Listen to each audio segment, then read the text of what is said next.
그러면 다 같이 우리 기도함으로 하나님 앞에 나아갔으면 좋겠는데요. 이 시간 좀 주님이라는 단어에 집중하면서 기도했으면 좋겠습니다. 나에게 있어서 주님은 어떤 분이신가요? 나에게 있어서 주님이 어떤 분이신지 이 시간 좀 생각하면서 예배 가운데 좀 들어간 기도했으면 좋겠는데요. 오늘 찬양하면서 제가 잡았던 주제도 주님입니다. 하나님은 나에게 어떤 분이신지, 나는 그 주님을 어떻게 생각하시는지, 그리고 그 주님께서는 나를 보시고 어떤 생각을 하실지, 그럼 마음을 먼저 드리기 전에 그 주님이 나에게 어떤 분이신지, 내가 정말 그 주님을 예배하고 싶은지, 정말 그 주님께 기도하고 싶은지, 기도할 마음이 없다면 그 주님 앞에 내가 어떤 태도와 자세로 나아가야 할지, 나를 부르신 이유가 무엇인지 좀 주님이라는 이 단어에 집중해서 좀 예배 가운데 기도하며 나아갔으면 좋겠습니다. 기도하시겠습니다. 살아계신 하나님 아버지 감사합니다. 이 시간 예배 가운데 나왔습니다. 정말 주님께서 우리를 한 사람 한 사람을 하나님 불러주시고 하나님 인도하여 주시고 하나님 우리가 주님을 찬양하게 하시니 하나님 감사합니다. 하나님, 그러나 이 시간, 이 예배 시간에 나에게 그 주님이 어떤 분이신지, 나에게 주님이 어떻게 찾아오시는지, 그 주님은 나를 어떤 마음으로 바라보실지 좀 그것을 생각하며 나아가면 좋겠습니다. 하나님께서 나를 불러주신 이유가 분명히 있고 하나님 나를 이 자리에 두신 이유가 분명히 있을 텐데 그 주님 앞에 이 시간 나의 마음을 좀 드리길 원합니다. 그런 예배가 되기를 소망하오며 예수님의 이름으로 기도했습니다.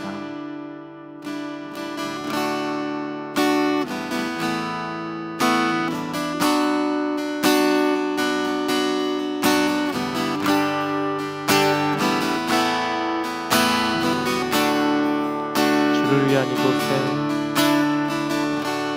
주를 위한 이곳에 예배하는 자들 주를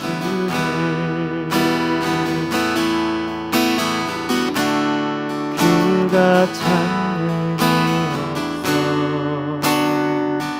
주님께서 슬퍼하시네.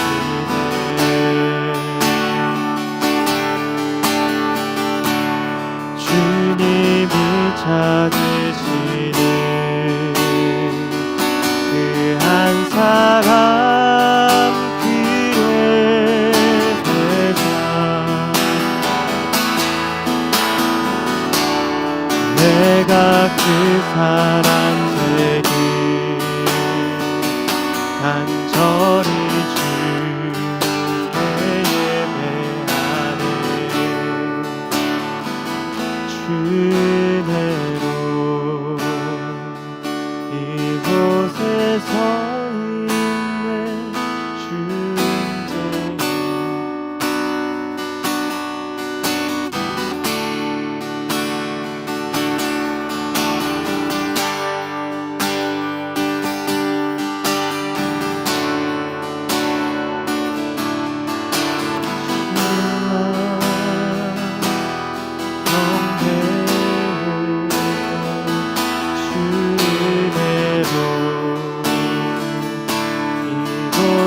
서 있네. 주님께 엎드려 절하네. 그 어느 것도 난 필요 없네. 주님만 경배. 이 시간 좀 우리 다 같이 이렇게 기도했으면 좋겠습니다. 주님 죄송합니다. 사실 이 자리에 있으면서도 순종하래서 순종하고 그냥 오라고 해서 왔지 제가 주님을 바라보지 않고 있습니다. 주님 좀 우리 입술로 하나님 죄송합니다. 주님 먼저 바라보길 원합니다. 주님께서는 항상 선하게 나를 인도하시고 나의 그 때와 시기에 맞춰서 나를 이끌어 가신데도 불구하고 나는 그 주님을 바라보지 못하고 있습니다.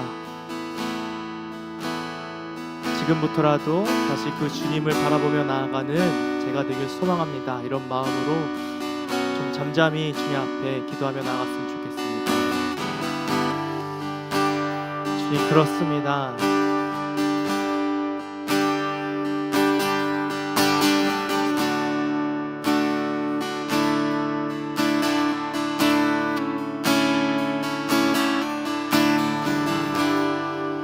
하나님 이 자리에 있는 모든 자들이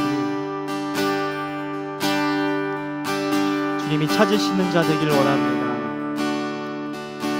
늘 주님께 죄송하고 주님께 미안하고 저는 주님께 무관심한 자들이 아니라 이 자리에서 예배하는 모든 자들이 주님께서 찾으시는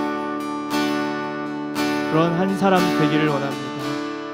하나님 비록 나는 부족할지라도 주님의 은혜로 하나님 우리가 지금 이 자리에 앉아 있습니다.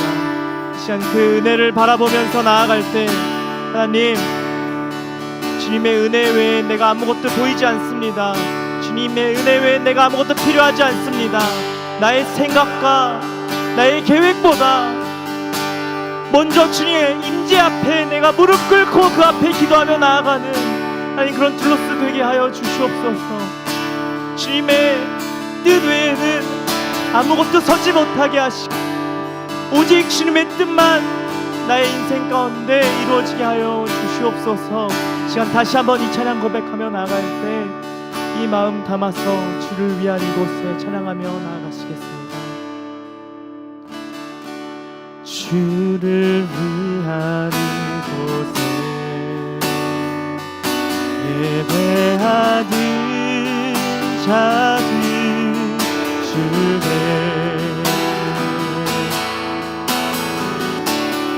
그가 참는 일 없어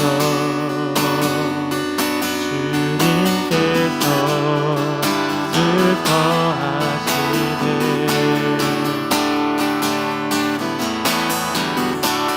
주님이 찾으시는 그 한 사람 그의 대상 내가 그 사람 되길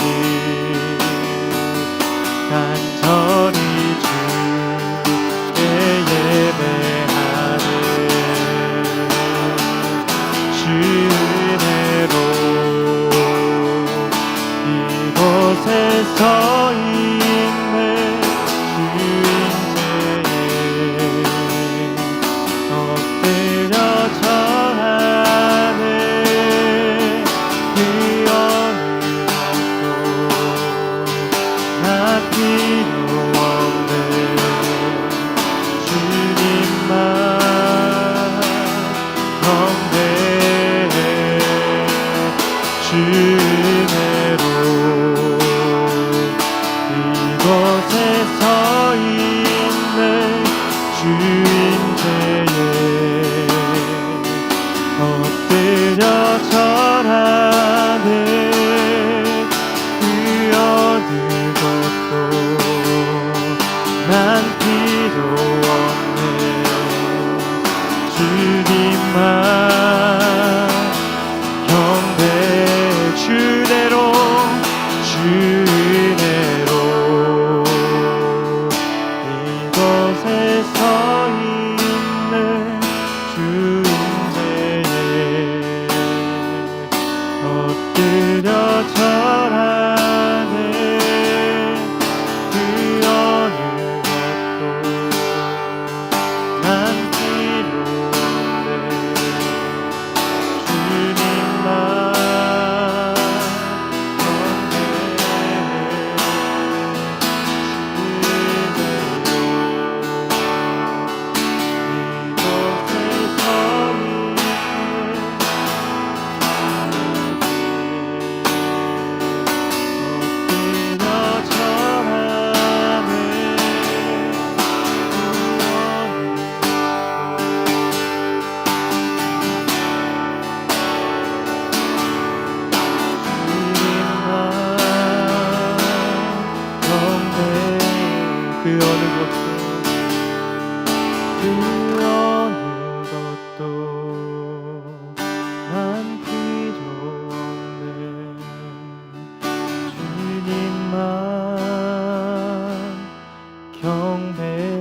모든 이름 위에 뛰어난 이름 예수는 주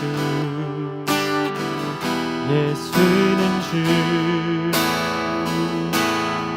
모두 무릎 꿇고 경배를 드리세 예수는 만유의 주 모든 이름 위에 모든 이름 위에 뛰어난 이름 예수는 주 예수는 주 모든 무릎 꿇고 경배를 드리세 예수는 만유의 주님 예수는 주 예수는 주 천하 만물을 얼어 그 보좌 영광을 돌리세 예수 예수 예수는 주 모든 이름 위에 뛰어난 주님 그렇습니다 예수는 주 예수는 주 예수는 주 모든 무릎 꿇고 경배를 드리세 예수는 만유의 저희 다같이 고백합시다 예수는 주 예수는 주 그렇습니다 예수는 주 주님만이 나의 주님이십니다 온 천하 만물을 얼어 그 보좌 영광을 돌리세 예수 예수 예수는 주 예수는 주 예수는 주 온 천하 만물을 얼어 그 보좌 영광을 돌리세 예수 예수 예수는 주 예수는 주 예수는 주 예수는 주 온 천하 만물을 얼어 그 보좌 영광을 돌리세 예수 예수 예수는 주 모두 무릎 꿇고 모두 무릎 꿇고 경배를 드리세 예수는 만유의 주 한 번 더 고백하시겠습니다 모두 무릎 꿇고 경배를 드리세 예수는 만유의 주님 예수는 만유의 주님 예수는 만유의 주님 예수는 만유의 주님 주님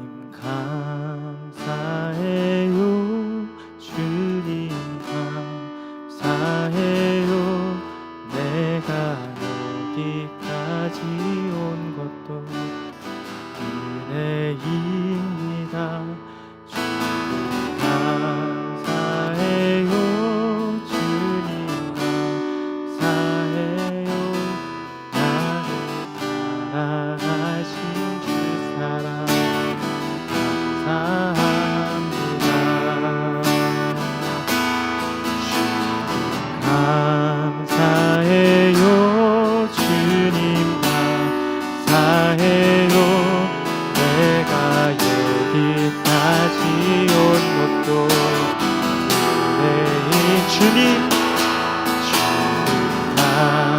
주님 감사해요.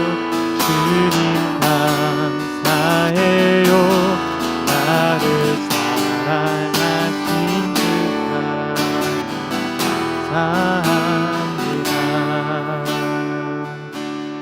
오늘 숨을 쉬는 것 감사,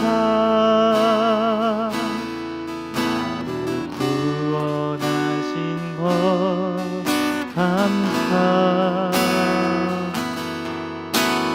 대로 안 돼도 주가 인도하신 것, 모든 것 감사. 내게 주신 모든 것, 주신 모든 것 감사.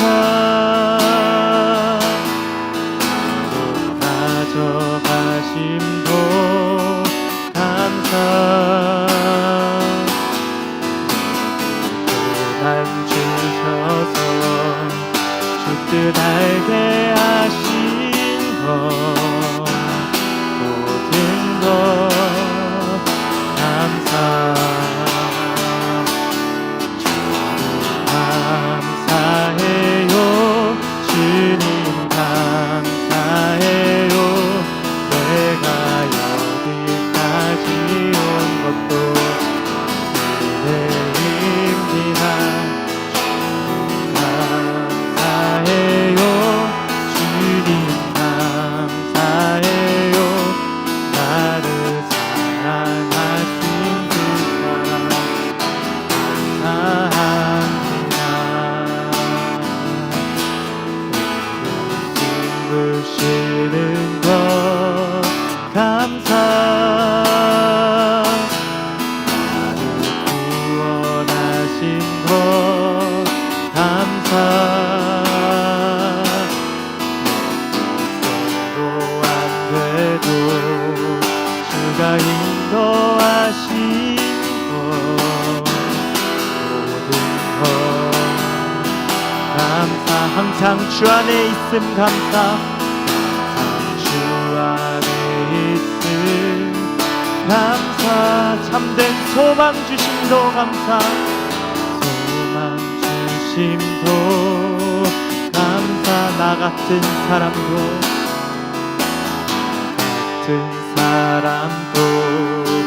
자녀 삼아 주신 것, 모든 것 감사. 주님 감사해요.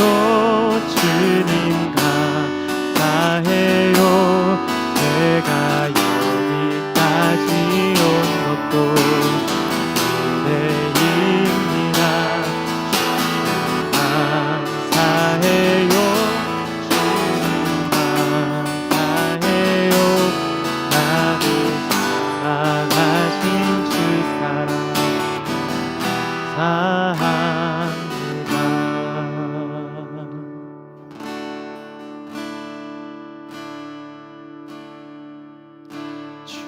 주님의 사랑이 당신을, 우리 눈 감고 찬양할까요? 온 세상 가운데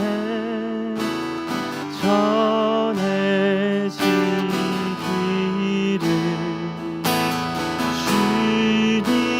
주님은 나무 당신은 가지니 사랑의 열매매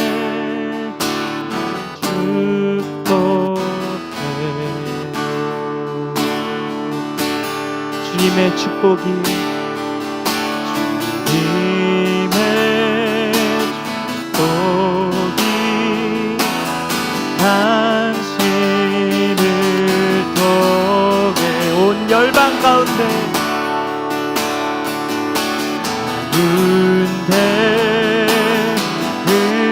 흘러가기를,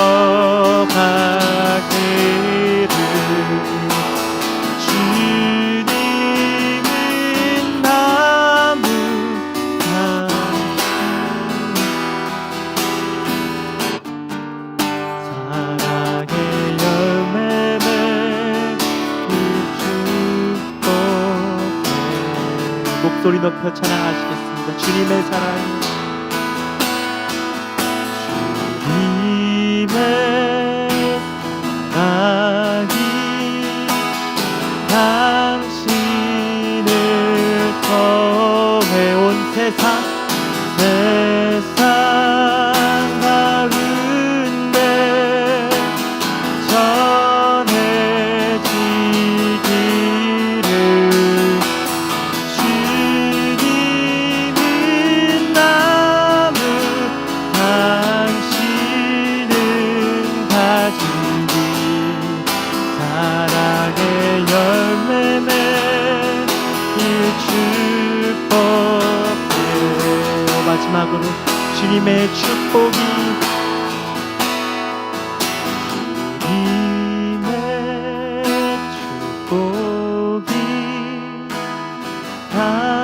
당신을 통해 열방 가운데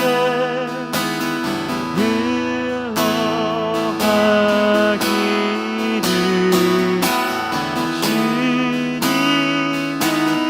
나무 당신은 가지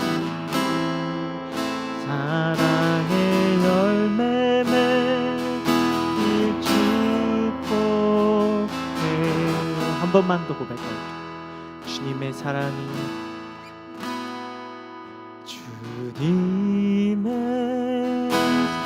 사랑이 당신을 통해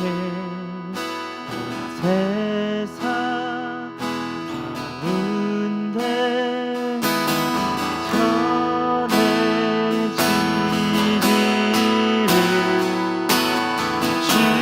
주님은 나무 당신을 가지니 사랑의 열매 맺을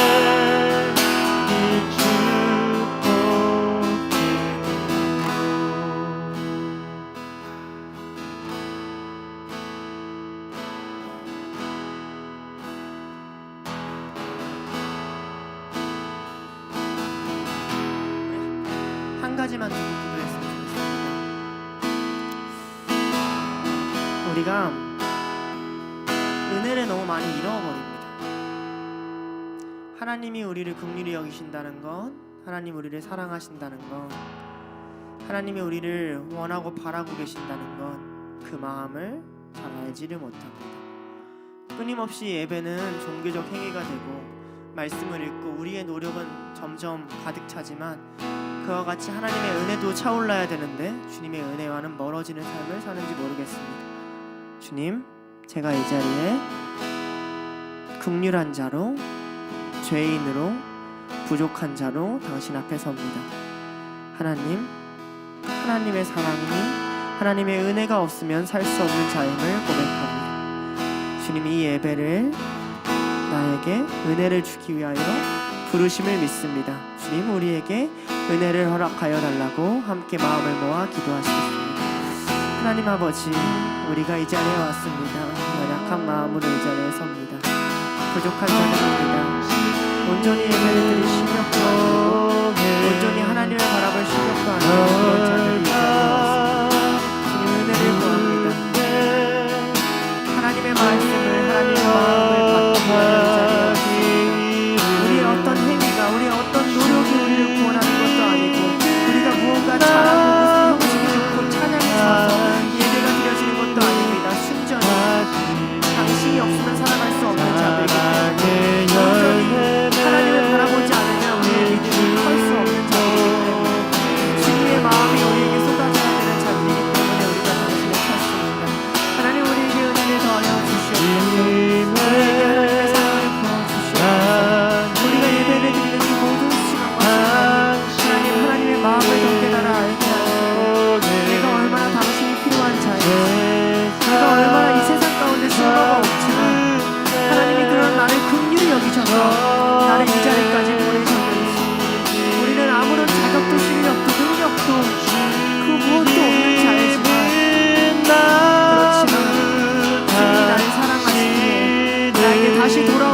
내게로 나아오라고 내가 너희를 불렀다고 말씀하고 계십니다.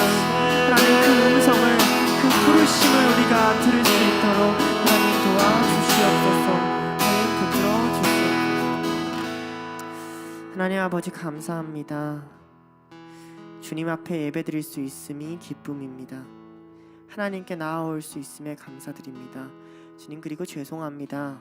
우리가 알게 모르게 우리가 하는 많은 종교적 행위들과 열심들을 당신의 은혜보다 앞세워 그것이 마치 옳은 일인 양 내가 하나님 앞에 잘하고 있는 양 스스로를 높이고 스스로를 자랑하는 교만한 자들이 이곳에 왔습니다. 주님 우리를 낮춰주시고 우리를 작게 여겨주셔서 그 많은 시간 그 많은 공간들을 우리의 노력과 실력으로 채우는 것이 아니라 당신의 은혜로 채워지기를 간절히 기도합니다. 주님 주님의 사랑이 이곳에 있기를 원합니다. 이곳에 함께하는 자들, 온라인으로 함께하는 자들, 또 이곳에 함께하지 못하는 모든 자들에게 하나님의 은혜와 사랑이 충만하게 원합니다. 먼저 은혜 입은 자로서 은혜를 흘려보낼 수 있게 하시고 이 자리에 와서 내가 은혜 받아야 되는 사람임을 내가 긍휼히 여김을 받아야 살 수 있는 사람임을 다시 기억하고 다시 하나님의 부르심에 내게로 오라는 부르심에 응답할 수 있는 그런 둘로스 한 사람 한 사람 될 수 있도록 인도하여 주시옵소서. 감사드리며 예수님의 이름으로 기도드렸습니다. 아멘. 사도신경 나오나요? 사도신경 없나요? 그러면 바로 본문으로 가도록 하겠습니다. 오늘 본문은 로마서 12장 1절에서 2절이에요. 로마서 12장 1절에서 2절이니까 짧으니까 우리 한 목소리로 같이 읽도록 할게요.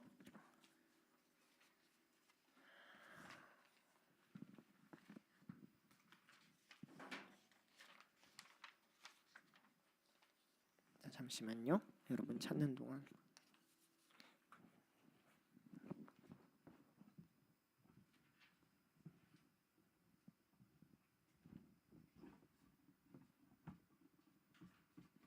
예, 제가 키가 작아서 낮은 게 좋아요. 자, 한 목소리로 같이 읽을게요. 시작. 그러므로 형제들아 내가 하나님의 모든 자비하심으로 너희를 권하노니 너희 몸을 하나님이 기뻐하시는 거룩한 산 제물로 드리라. 이는 너희가 드릴 영적 예배니라. 너희는 이 세대를 본받지 말고 오직 마음을 새롭게 함으로 변화를 받아 하나님의 선하시고 기뻐하시고 온전하신 뜻이 무엇인지 분별하도록 하라. 오늘 말씀 제목은 예배를 잠깐 멈추고 라는 제목으로 말씀을 나눠보려고 합니다. 오늘 말씀은 가능한 개인적인 감정을 좀 안 내려고 해요. 그러니 여러분들은 저랑 약속 하나 합시다. 졸지 맙시다. 알겠죠? 그 화를 내야만 깨어나는 그런 수준 아니잖아요. 우리 그죠? 우리 제자도 배우고 있죠. 예배에 대해서도 배우고 있어요. 예배를 올라가는 길도 보고 예배당에 도착해서 주변도 한번 살펴보고 예배가 시작하면 부르는 찬양들도 송축, 탄식, 감사 그리고 찬양에 대해서 4번이나 설교를 들었어요. 자, 찬양이 딱 끝나면 이제 어떤 시간이 오냐? 슬슬 졸린 시간이 옵니다. 이때가 피크 타임이에요. 말씀과 찬양 그 사이 되게 졸립거든요. 그죠? 왜 이때에서 약간 예배 간주 중처럼 잠깐 멈춰야겠다라는 생각이 들었어요. 왜냐면요, 예배라는 건 삶이랑 같이 가야 되잖아요. 그죠? 우리가 예배 자리에서만 예배를 열심히 드리면 그건 위선자잖아요. 이 창세기부터 그런 얘기가 있잖아요. 가인과 아벨의 제사를 드릴 때 하나님이 그 제사만 안 받은 게 아니라 가인과 그의 제사를 받지 아니하고 아벨과 그의 제사를 받으셨잖아요. 우리의 삶이 우리가 이 자리에서 드리고 듣고 배우는 고백과 좀 일치가 돼야 되잖아요. 그래서 조금 멈췄어요.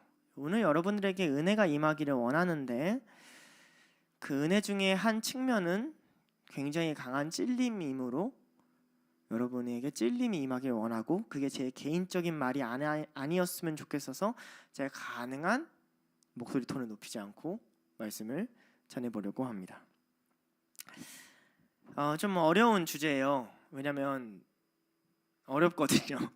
말씀 자체가 어렵거든요, 지키기가. 근데 우리 일단 오늘 본문을 천천히 살펴서 볼 건데 본문 1절 틀어주시겠어요? 자, 그러므로 이렇게 시작을 해요. 요거부터 일단 짚고 갑시다. 자, 그러므로라는 건 무슨 말이죠? 앞에 것을 받아오겠다 이런 얘기죠. 오늘 우리가 본 말씀은 로마서잖아요. 로마서는 크게 1장부터 11장, 그 다음에 12장부터 16장 이렇게 끊겨요. 1장부터 11장까지는 무슨 내용이냐? 너희가 어떻게 구원받았느냐를 설명하는 게 1장부터 11장의 말씀이에요. 12장부터 16장 오늘 말씀부터는 그래서 니네가 어떻게 살 건데를 얘기하는 게 오늘 말씀이에요. 여기서 그러므로라고 하는 것은 뭘 전제하냐? 너희가 구원받은 내용을 전제한다는 거죠. 그러니 여러분들에게 제가 좀 찔리고 힘든 말씀을 하기 전에 먼저 복음에 대해서 조금 이야기해 보려고 합니다. 로마서의 핵심을 정리하자면 칭의라는 거예요. 너희의 공로가 없다. 너희의 힘과 능력이 없다. 너희는 오직 믿음으로 구원받았다. 너희가 아무것도 한 것이 없다. 오직 예수 그리스도께서 너희를 위해 하셨다. 그러니 판단도 하지 말고 정죄도 하지 말아라. 하나님이 너희를 위해서 하신 일 아니냐. 이 내용이 칭의에 대한 정리예요. 그것을 잘 정리하는 말씀이 로마서 11장 6절에 나오는데 제가 되게 좋아하는 말씀인데, 만일 은혜로 된 것이면 행위로 말미암지 않음이니 그렇지 않으면 은혜가 은혜되지 못하느니라. 믿는 자의 삶이란 건 말이죠, 은혜가 은혜되게 하는 삶이에요. 이 말을 시작하기 위해서 로마서 1장에서 그러므로 형제들아 내가 하나님의 모든 자비하심으로 너에게 권하노니 라는 은혜와 자비, 하나님의 은혜를 강조해서 바울이 이야기를 시작한다는 거죠. 이게 율법과 우리가 하는 신앙생활의 굉장히 큰 차이예요. 믿음이 있다는 건요, 구원을 받았다는 건요, 예수님이 일하신다는 건 무슨 말이냐면 은혜가 날마다 강조돼야 돼요. 그러니까 신앙생활을 하면 하나님의 은혜가 커져야 돼요. 그런데 신앙생활을 했는데 내 안에 은혜가 커지지 않고 행위가 커진다거나 내가 하는 행동이 조금 더 정리가 된다거나 내가 뭔가 사람들 앞에서 잘하고 있는지 못하고 있는지라는 그런 증명이 된다면 여러분들은 은혜를 중심 삼고 신앙생활하고 있는 게 아니에요. 은혜가 중심이 된 신앙생활은 어떤 거냐면 신앙생활을 하면 할수록 내 자격 없음이 더 잘 드러나야 돼요. 나 진짜 자격 없구나. 나 진짜 실력 없구나. 나 진짜 아무것도 아니구나. 내가 그래도 난 요거는 해서 구원받았지. 그조차 하나님이 부시는 거예요. 그럼 내가 적어도 교회는 나가니까 그조차 부시는 거예요. 그래도 나는 세상 친구들처럼 방탕하지 않지. 그것도 부시는 거예요. 내리면 나 왜 구원받았지? 나 도대체 왜 하나님의 사람이지? 나 뭐지? 거기서 하나님이 대답해 주는 거죠. 너의 공로는 하나도 없어. 이 길을 올 때까지 너의 거는 아무것도 없어. 내가 너를 택했어. 이것을 전해야 된단 말이죠. 제가 교사들을 모아놓고 그 전도사로서 백날 하는 말이 있어요. 선생님들 은혜 받아야 된다고요. 이 말을 그냥 어떻게 듣는지 모르겠어요. 여기 교사들은 어떻게 듣는지 모르겠어요. 근데 제 핵심은 이거예요. 은혜는 하나님이 주세요. 못 받아서 그렇지. 우리는 은혜를 행위로 받으려고 하고 은혜를 보상으로 받으려고 그래요. 하나님, 내가 그래도 이거 좀 했으니까 나 이만큼 믿음 잘해야 되지 않겠습니까? 하나님, 내가 성경 일독했으니까 내가 좀 뭔가 달라져야 되지 않겠습니까? 하나님, 내가 이렇게 열심히 교회를 섬겼으니까 교회가 좀 바뀌어야 되지 않겠습니까? 전혀 은혜랑 상관없는 것들이죠. 하나님이 하시는 게 아니잖아요. 내가 했으니까 결과가 나와야 되지 않겠습니까? 라고 여러분들이 신앙생활 한다면 여러분 신앙 다 무너져요. 하나님이 무너뜨리실 거예요. 너네 근본을 모르는구나. 네가 너의 행위를 잘못된 곳 위에 짓는구나. 모래성 위에 짓는구나. 복음을 들었다는 건요, 은혜 받았다는 얘기예요. 나는 자랑할 것도 뭔가 말할 것도 자격도 없다는 거예요. 그럼 우리 생각해 봅시다. 은혜의 반대편에는 어떤 단어가 있을까요? 은혜의 반대편. 저는 당연함이라는 단어가 있을 것 같아요. 당연히. 직장에 들어갔으면 당연히 이 정도는 일해야지. 야, 친구라면 당연히 이 정도는 해야지. 그 정도 안 해주면 나 외롭잖아. 난 그런 친구가 없으니까 난 외로운 사람. 연애를 하면 당연히 이런 건 해줘야지. 이 세상에는 일어나면 내가 학교에 들어갔으면 당연히 이 정도 성적은 나와야 되는 거 아니야? 아니 전도사가 이렇게 열심히 말씀을 준비했으면 당연히 이 정도는 해야지. 그 당연함 때문에 우리는 하나님이 하시는 일을 다 놓칩니다. 예시를 하나 들어줄게요. 이 당연함에. 모태신앙이 그래요. 나는 어려서부터 자랐대요. 모든 게 당연하대요. 그래서 신앙생활을 하기 힘들고 하나님을 만나기 힘들대요. 라는 거지 같은 소리가 성경에 어디 있습니까? 그럼 여러분들 주변에 모태신앙인데 하나님 잘 믿는 놈들은 뭐가 됩니까? 무슨 말인지 알겠어요? 여러분 뭐가 당연해요? 둘러서 올 때 제가 많이 말해요. 자발적으로 오라고요. 누군가는 생각할 수 있어요. 나도 자발적으로 오라고 한 건 들었지만 반이 자발적이지 약간 반은 자발적이지 않아 약간 억지로 끌려온 것 같은데 생각할 수 있어요. 그래요. 진짜로 자발적으로 온 사람이 있고 조금 덜 자발적으로 온 사람이 있다고 생각해 봅시다.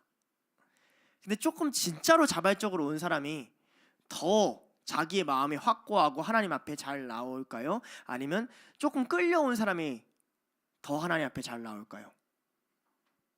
은혜 받은 사람이 하나님 앞에 잘 나와요. 무슨 말인지 알겠어요? 여기 끌려오든 자발적으로 오든 이 자리에 앉아서 은혜 못 누리고 그래 그런 말이겠거니 그래 그런 설교이겠거니 그래 나한테 하는 얘기는 아니겠거니 하나님이 지금 내 마음을 바꾸려고 하는 건 아니겠거니 라고 들으면 여러분의 행위와 공로와 전혀 상관없이 여러분은 이 자리가 굉장히 괴로워지기 시작해요. 언제 여러분이 이 자리가 좋아지고 언제 하나님 앞에 좋아지냐? 은혜 받으면 그래요. 하나님이 나에게 말씀하시네. 아무것도 없는 나에게 말씀하시네. 자발적이지도 못한 나에게 말씀하시네. 내가 이 자리에 스스로 나와도 나에게 말씀하시네. 이러면 이 자리에 나오고 싶어진다고요. 누군가는 그런 얘기를 해요. 어떻게 신앙생활 잘하는지 모르겠다. 내 친구들 중에 믿는 사람 중에 좀 그런 모범이 있었으면 좋겠다. 그래서 저는 열심히 모범을 보이고 살려고 노력을 했어요. 그러니까 나랑 친구를 안 해요. 그리고 내 친구 중에는 모범이 있었으면 좋겠다라고 이야기를 해요. 문제가 뭔지 알겠어요? 은혜의 자리를 추구하지 않고 은혜 받는 사람을 추구하지 않고 은혜를 전하고 있는 사람한테 가까이 가지 않으면서 왜 내 삶에는 은혜가 없다고 얘기하지 마세요. 여러분이 은혜가 있는 자리를 피했잖아요. 여러분이 하나님의 은혜를 가까이 두지 않았잖아요. 그러니까 여러분 삶에는 은혜가 없죠. 그렇지 않겠어요? 엄마가 간식 창고에 간식을 왕창 준비해뒀어요. 네가 먹고 싶을 때 하루에 1개씩 꺼내서 먹어도 된다고 했어요. 너무너무 좋았어요. 근데 아이가 엄마가 꺼내줄 때까지 간식 창고에 가지 않는 거예요. 아이는 말하는 거죠. 왜 도대체 나에게는 간식이 내려오지 않습니까? 어머니가 말씀하시길 네가 가서 꺼내 먹어라 이 새끼야. 이렇게 되지 않겠냐고요. 하나님은 은혜의 자리를 주시잖아요. 은혜 받을 수 있는 공간을 주시잖아요. 은혜 받을 마음이 없으면 은혜가 있는 사람들을 찾아가지 않아요. 은혜 받을 마음이 없잖아요. 그런 사람들이랑 대화하고 싶지 않아요. 저는 이걸로 여러분의 신앙을 많이 분별해요. 미안한 얘기지만 여러분 저랑 대화 많이 하면 하나님 생각 나요. 기분이 좋던 기분이 나쁘던 나랑 대화 많이 하면 하나님 생각 나요. 내가 여러분들이라면 찾아오겠어요. 연락하겠어요. 부딪히겠어요. 물어보겠어요. 근데 여러분들은 어때요? 여러분들이 선택할 거 다 선택하고 생각할 거 다 생각하고 판단할 거 다 판단하고 이제 도무지 안 되겠다. 내가 이제는 은혜가 필요하구나. 이럴 때 오잖아요. 그러니 여러분의 은혜가 그렇게 거칠고 아픈 거예요. 여러분 삶 속에. 하나님이 그걸 원하시겠냐고요. 아니에요. 바울은 칭의를 강조해요. 하나님이 하셨다고요. 로마에 있는 이방인들에게도 칭의를 강조하고 유대인들에게도 칭의를 강조해요. 왜냐하면 칭의란 말은 여러분들이 하기 전에 하나님이 선택하셨다는 거고, 여러분들이 사랑하기 전에 하나님이 먼저 여러분들을 사랑했다는 거고, 나 스스로 의로운가 안 의로운가 판단하기 전에 하나님이 됐어, 너 자격 있어 라고 얘기했다는 소리거든요. 그런 의미에서 모든 사람은 모태신앙이에요. 하나님이 태초부터 모태에서부터 선택했기 때문에. 여러분이 모태신앙이어서 어렸을 때부터 하나님을 알아서 모든 것이 익숙해서 은혜를 못 받는 게 아니에요. 은혜가 뭔지를 몰라서 못 받는 거예요. 내가 은혜가 갈급한 존재인지조차 모르는 무감각한 자여서 은혜를 못 받는 거예요. 내게 복음이 필요하다는 것 자체를 인식을 하지 못해서 은혜를 못 받는 거예요. 쉽게 말하면 우리가 배가 불러서 은혜를 못 받는 거예요. 여러분, 우리 한번 봅시다. 이렇게 얘기하는 거죠. 유대인이 이렇게 얘기하는 거예요. 내가 율법을 몰랐더라면, 율법에 얽매이지 않았더라면 더 하나님의 은혜를 쉽게 받았을 텐데, 이렇게 얘기할 수 있는 거죠. 왜냐면 유대인들은 그 어려서부터 율법 행위 맨날 이거 듣고 자랐으니까 얼마나 예수 그리스도 만났다고 해서 이러겠어요. 근데 성경은 그렇게 얘기하지 않아요. 도리어 그들이 율법에 그렇게 매였기 때문에 그들은 더욱 자유한 자가 될 수 있어요. 예수 그리스도 안에서. 이방인들은 어때요? 한 번도 복음의 소식을 들어본 적이 없어요. 아예 하나님을 몰라요. 그렇기 때문에 예수 그리스도가 신선하게 다가올 수 있다고 얘기를 해요. 그러니까 성경이 하고자 하는 얘기는 너희들에게 은혜가 주어지고 은혜가 필요한 자인 것만 인식이 되면 너희가 이방인이든 유대인이든 상관이 없다라는 거죠. 그냥 물어봅시다. 여러분은 어떤 핑계를 대고 이 자리에서 은혜 못 받고 있습니까? 어떤 핑계를 대고 예배 자리 가운데서 나는 바빠서, 나는 이래서, 나는 뭐 예배를 이렇게 드려서, 나는 상황이 이래서, 나는 성품이 이래서, 나는 어렸을 때 이런 사람이 있었으면, 내가 자랄 때 이런 곳이 있었으면, 하나님이 우리에게 물어보는 거죠. 그게 네가 은혜를 못 받을 이유가 되냐? 그게 내가 너네한테 주는 사랑을 못 받을 이유가 되냐? 우리 하나님 참 너무하시죠? 그럼 우리 어떤 말이 나와요? 할 말이 없잖아요. 요한복음 15장 22절에 이렇게 얘기해요. 요한복음 15장은 어떤 장이냐면 내가 너희를 사랑한 것 같이 너희가 서로 사랑해라, 내가 너희를 사랑한다, 이런 장이란 말이에요. 근데 그 마지막쯤에 이런 얘기가 나와요. 내가 와서 그들에게 말하지 아니하였더라면 죄가 없었으려니와 지금은 그 죄를 핑계할 수 없느니라. 예수님이 십자가에 달리기 전에 하려는 작업 중에 하나가 뭐냐면 단순히 제자들을 사랑하게끔 하는 게 아니라 우리 안에 핑계될 것이 없게 만드는 거예요. 다 해줬잖아. 받기만 하면 되잖아. 너희 안에 끊임없이 완악함이 있잖아. 둘로서 와서 교회 나가서 일하려고 하지 말고 은혜부터 받으십시오. 여러분 없어도 하나님의 나라나 공동체에는 아무런 지장이 없습니다. 여러분 없어도 이 사회는 잘만 돌아가고요. 나 하나 없어도 하나님은 충분히 다른 사람 세울 수 있습니다. 그럼에도 불구하고 하나님 우리 이 자리에 원하셨어요. 하나님의 사랑과 은혜 좀 받으라고요. 받으라고 보내셨지 뭐 하라고 보내신 거 아니라고요. 그런데 여기서 어떤 문제를 바울이 가져오냐면 그런 은혜를 기반으로 이야기를 하는데 몸의 문제를 이야기해요. 바울은 로마서의 7장과 8장을 건너면서 어떤 이야기를 하냐면 내 영은, 내 마음은 하나님을 원하는데 내 몸은 하나님을 거부하는 놀라운 법칙을 발견해요. 그 두 개가 막 충돌해서 괴로워하는 현장을 발견해요. 그러니까 바울이 몸이라는 단어를 앞에서 어떻게 썼는지를 이해를 해야 12장에 너희의 몸을 거룩한 산제물로 드리라고 우리가 알 수가 있잖아요. 우리 마음대로 몸을 산제물로 드리라. 그럼 뭐 손 잘라서 계단 위에 놔서 여기 놓을까요? 그러면 안 되잖아요. 실제로 그렇게 착각했던 초대 교부들이 있어요. 너희의 손을 찍어버리라 해서 진짜로 팍 찍고, 이 인간들이 진짜 성경을 좀 그들의 시행착오를 통해서 우리가 그러지 않아도 되는 은혜를 입었습니다. 할렐루야. 자, 그런데 그렇다면 바울은 앞서서 몸을 어떻게 다루었을까요? 본문을 띄워주시죠. 이렇게 얘기해요. 오호라 나는 곤고한 사람이로다. 이 사망의 몸에서 누가 나를 건져내랴. 바울이 깨달았던 거예요. 우리의 몸은 사망의 몸이구나. 우리의 몸은 끊임없이 하나님은 반대하는구나. 우리의 육신은 하나님을 원하지 않는구나 라는 걸 깨달았어요. 8장에서는 이렇게 하죠. 8장 13절인데요. 넘겨주세요. 너희가 육신대로 살면 반드시 죽을 것이로되 영으로서 몸의 행실을 죽으면 살리니. 23절 들어주세요. 그뿐 아니라 또한 우리 곧 성령의 처음 익은 열매를 받은 우리까지도 속으로 탄식하여 양자될 것을 곧 우리 몸의 속량을 기다리느니라. 23절이 조금 핵심인데요. 무슨 말이냐면 바울이 지금 하는 말이 뭐예요? 하나님 은혜 받았어요. 구원 받았어요. 하나님이 여러분 선택했어요. 그럼 여러분의 몸이 뼈병하고 나 주님 따를 겁니다. 나는 모든 몸을 주님께 바칩니다. 할렐루야. 된다는 거예요? 안 된다는 거예요? 안 된다는 거예요. 하나님이 하게 하는 건 여러분의 마음과 몸이 전투하게 한다는 거예요. 몸은 맛있는 거 먹고 싶고 머리로는 나는 왜 세상 사람처럼 놀면 안 돼? 나는 왜 이렇게 하면 안 돼? 나는 왜 저렇게 하면 안 돼? 나는 왜 남들처럼 다 하면 안 돼? 왜 나는 육신을 따르면 안 돼? 라고 말하는 주장하는 가운데 마음은 또 끊임없이 찔리는 거죠. 쪼다같이. 아씨, 그래도 하나님이 말씀이 성경이 아닌 것 같은데, 뭔가 말씀을 읽으면 다른 게 있는 것 같은데, 그게 충돌하는 지점에서 바울조차 뭘 느껴요? 곤고하다. 곤고에 미치겠다. 바울이 한 가지 얘기해요. 8장 13절에 육신대로 살면 죽을 거라는 거죠. 근데 몸의 행실을 죽으면 살 거라는 거예요. 그럼 이 두 개의 관계는 어때요? 서로가 서로를 죽이려는 관계예요. 둘 중에 하나만 살아남을 수 있어요. 여러분이 육신대로 살면서 영적으로 살 수 있느냐는 질문에 성경은 이렇게 대답하는 거예요. 없어. 너의 육신을 쫓을수록 너도 모르게 너의 영은 무감각해지고 교회랑 멀어질 거고 하나님이랑 멀어질 거고 하나님 없어도 괜찮잖아는 사고로 빠지게 될 거야. 그래서 너의 영은 죽게 될 거야. 반대로 너의 영을 살리려고 하지 말고 은혜 받으려고 하지 말고 막 하나님 앞에 할렐루야 이거 하려고 하지 말고 너의 육신의 것을 죽여나가고 하나님 앞에 나아가면 이제 너의 영이 살아나는 걸 느낄 거야. 둘은 그런 관계야 라는 게 8장 13절의 말이에요.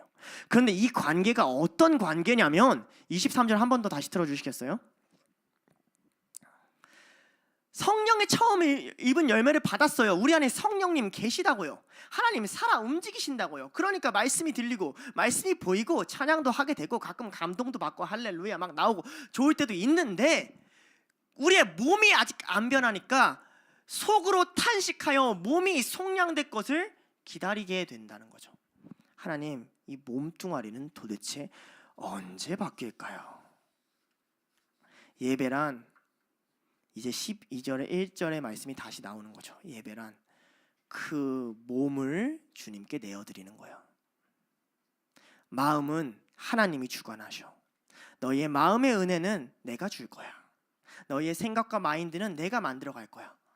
너희는 나에게 나오기 싫은 그 몸, 성경 보기 싫은 그 눈, 찬양하기 싫은 그 입, 거룩하기 싫은 니네 손과 너희의 말, 그것을 나에게 내어줘야 하는 거야. 구원해 주세요. 이 몸에서 건져 주세요. 이 몸을 벗어나게 해주세요. 나를 좀 속량해 주세요. 하나님이 우리에게 남겨놓은 구원의 과정이 있다라는 거죠. 죽음까지 이 몸을 주님께 돌려드리라는 거예요. 생각해 보세요. 안 죽을 사람 있나요? 어차피 죽음을 경험해야 되는 몸 아닌가요? 그러니 하나님이 우리를 구원하신다고 할지라도 바로 우리의 몸이 안 죽을 몸을 주시는 게 아니라는 거죠. 동일하게 죽을 몸에 냅두는 거예요. 그러니까 몸이 싸우죠. 몸은 생존을 외치니까 야 너네 죽잖아. 너를 위해 살아야지.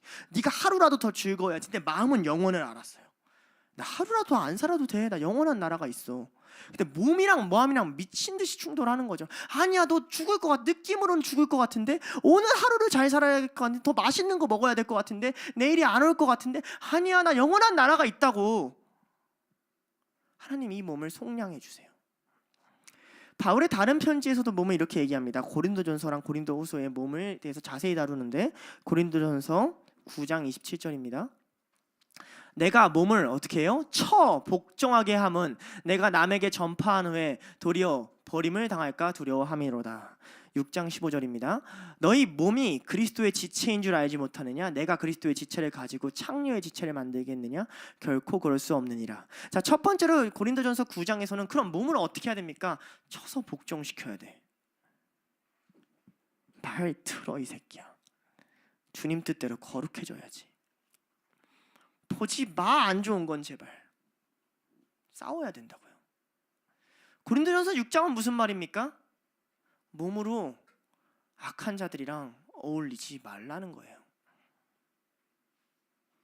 나는 성령이 있으니까 술자리도 가도 되고, 나는 교회 다니는 사람이니까 뭐 저런 데 가도 되고. 아니라는 거죠. 너희 몸은 아직 거룩하지 않아요. 너희의 구원이 박탈당하지도 않고 성령이 나가지 않을지언정 너희 몸은 곤고해진다고요. 그러면 너희 몸은 아직 하나님께 내어드릴 만큼 거룩하지 않다고요. 하나님이 우리의 몸을 거룩하게 만들므로써 우리에게 입은 구원이 무엇인지를 깨닫게 해주시려고 몸을 남겼다고요. 아, 이게 구원이구나, 이게 성화구나, 이게 거룩이구나를 경험하게끔 하려고 남겨두신 고난이라고요, 우리 몸이. 고린도후서 4장 10절에 바울은 그러므로 이렇게 얘기합니다. 우리가 항상 예수의 죽음을 어디에 짊어져요? 몸에 짊어짐은 예수의 생명이 또한 어디서 나타나요?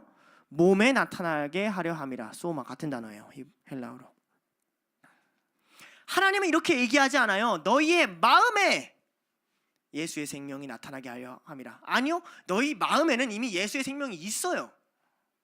너희의 영은 이미 구원을 받았다고요. 뭐가 안 돼요? 지금 예배를 드릴 때 너희의 몸에 예수의 생명이 나타나게끔 하는 게 하나님의 과정이라고요. 너희의 영혼은 예수님에 닮아서 온전하고 충만한 하나님의 나라 누릴 수 있어요.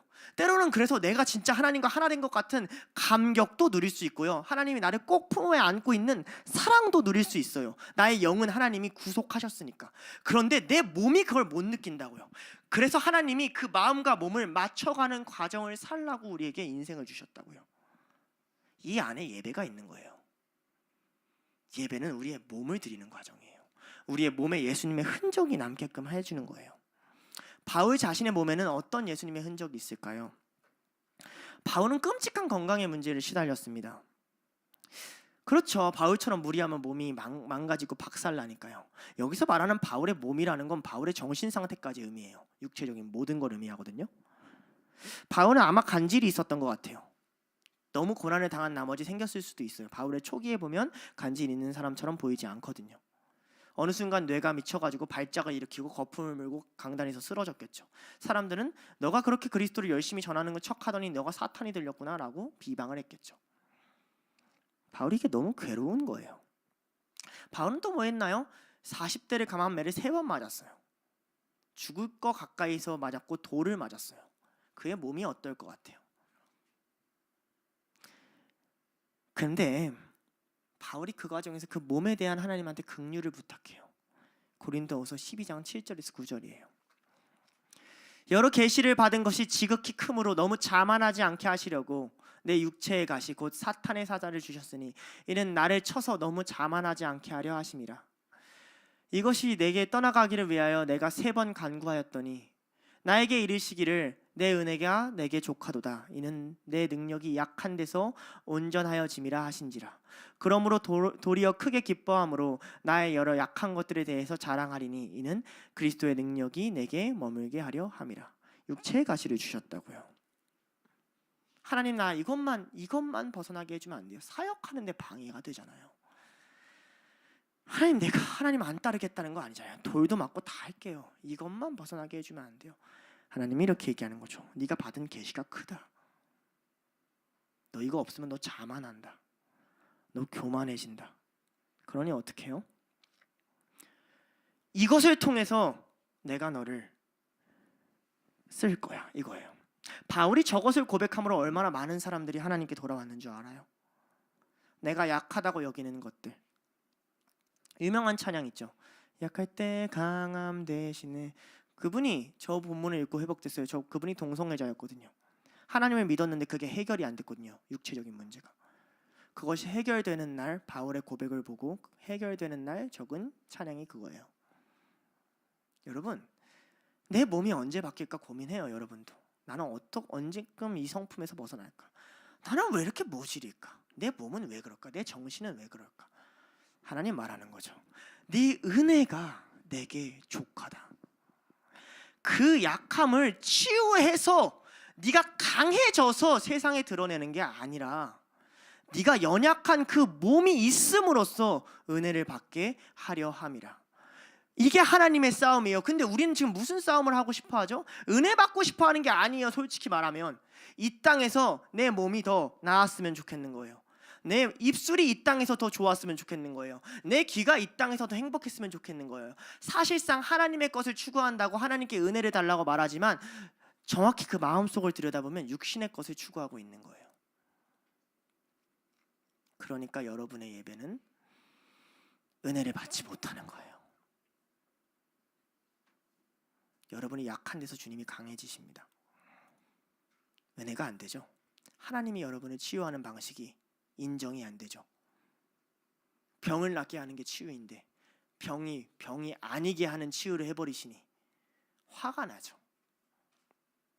하나님, 병 때문에 못 갑니다. 이것 때문에 못 갑니다. 저것 때문에 못 갑니다. 나한테 이런 게 있었다면, 이런 사람이 있었다면, 그때 이런 게 있었다면 말할 수 있어요. 하나님이 그럴 때 이렇게 얘기하는 거예요. 네 은혜가 족하다 임마.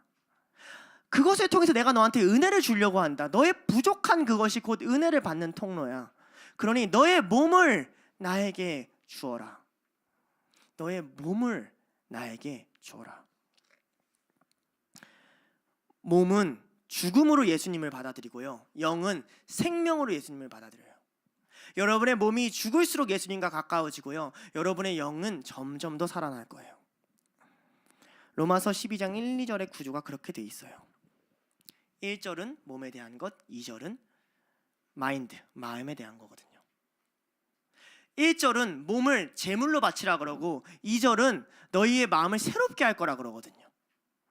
이게 바울이 설명하는 구조예요. 몸을 드려. 여러분, 몸을 드리세요. 일단 여러분의 몸의 걸 하나님께 좀 드려보세요. 그래야 여러분의 마음이 바뀌어요. 그래야 여러분이 은혜를 받아요. 그래야 여러분이 성경이 하는 말을 이해를 해요. 구원을 가장 방해되는 가시가 여기 있어요. 나의 몸, 나의 몸을 위한 것들. 예. 몸이 죽어가는 자들이 하나님을 알면 얼마나 하나님을 보고 싶을까요? 하나님을 믿지 못하는 자가 병들고 하나님을 믿지 못하는 자가 죽을 위기에 처하면 아득바득 더 살고 싶고 두렵고 원망하겠죠.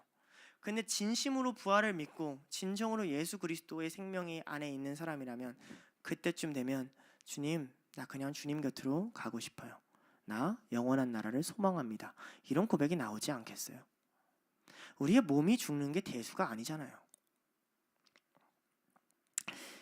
그러니 여러분, 몸을 예수님이 받으실 만한 것으로 들으십시오. 여러분 몸이 약한 것을 기뻐하십시오. 여러분 몸이 즐겁지 않고 재미가 없는 것을 따르는 것에 은혜가 있음을 깨달으십시오. 왜냐하면 여러분의 몸이 낡음으로 인해서, 여러분의 몸이 나이 들므로 인해서, 여러분의 몸이 무너짐으로 인해서 여러분의 영이 날마다 새로워질 것입니다. 우리의 몸은 하나님이 버리시는 버림받은 몸이 아닙니다. 세상 사람들의 몸은 아무리 노력해도 버림받은 몸이에요. 왜냐면 그들은 죽음으로 가거든요. 의미 없는 죽음으로 가거든요. 근데 우리 몸은 하나님이 받으시는 거룩한 산 제물로 여겨주실 거라 그래요. 내가 너희의 몸을 받겠다. 내가 너희의 몸을 헛되게 여기지 않겠다. 내가 너희의 몸을 의미 없이 여기지 않겠다. 내가 너희의 몸을 기뻐하겠다. 그러니 너희는 몸으로 나를 예배해라. 몸으로 나를 섬겨라. 너희의 몸을 내게 줘라. 제물은 있잖아요. 제일 좋은 걸 드려야 돼요. 제물은 있잖아요. 가장 첫째 걸 드려야 돼요. 제물은 있잖아요. 가장 흠없는 걸 드려야 돼요. 여러분, 이 말씀을 청년의 때 듣고 있어요. 제일 건강할 때, 제일 좋을 때, 여러분의 삶에서 한 살이라도 젊을 때, 그때 한 살이라도 더 놀아야지, 더 먹어야지, 더 즐겨야지 하지 말고, 지금 하나님께 드려야겠구나. 내가 좀 온전한 걸, 그나마 내 삶에서 가장 온전한 걸 하나님께 드려야겠구나 라는 마음을 갖기를 축복합니다. 두 번째인데요, 몸을 드린 다음이 끝이냐? 아니요, 둘째가 더 힘들어요. 좀 슬픈 설교죠. 텐션 조절. 두 번째 틀어주세요. 마음을 새롭게 함으로 변화를 받으라. 몸은 사실 어렵지 않아요. 이 어려운데 몸은 사실 어렵지 않아요. 이미 어렵다는 표정이 깔려 있어요. 너무 어려운데. 아니요, 몸은 어렵지 않아요. 왜냐하면 몸은 쳐서 복종시킬 수 있어요. 몸은 가능성이라도 생각이 나요. 무슨 말인지 알겠죠? 힘든 거죠. 근데 알겠어요. 무슨 말인지 알겠죠? 예배 자리 나오면 되잖아요. 하나님 거 추구하면 되잖아요. 은혜 받으려고 하면 되잖아요. 애는 쓸 수 있잖아요. 몸은, 그죠? 마음이 더럽게 힘들어요. 마음은 새롭게 함을 받으래요. 여러분이 할 수 있는 게 없어요. 하나 있어요. 자, 그런데 새롭게 함을 받을 때 우리가 착각하지 말아야 될 게 있어요. 하나님이 오셨다고 내 마음이 새로워져 빠라람 완전히 하나님이 사람이 된 내가 아니라는 거예요. 고린도후서 7장 16절에 바울이 이해하는 속사람에 대한 이야기가 나와요.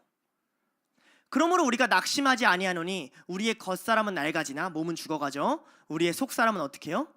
날로 새로워지는도다. 그러니까 한 번에 100%로 가는 거예요? 아니에요? 아니에요. 하나님이 우리 안에서 하시고자 하는 거예요. 날마다 여러분의 마음을 은혜를 받을 수 있는 토양으로 새롭게 또 새롭게 더 하나님이 확장되게, 전에 맛봤던 하나님 느껴지게, 은혜를 충만히 누릴 수 있는 수준이 될 수 있을 때까지 날마다 마음을 만들어 가시는 것. 날마다 조금씩 하나님의 생명을 담게 하시는 것.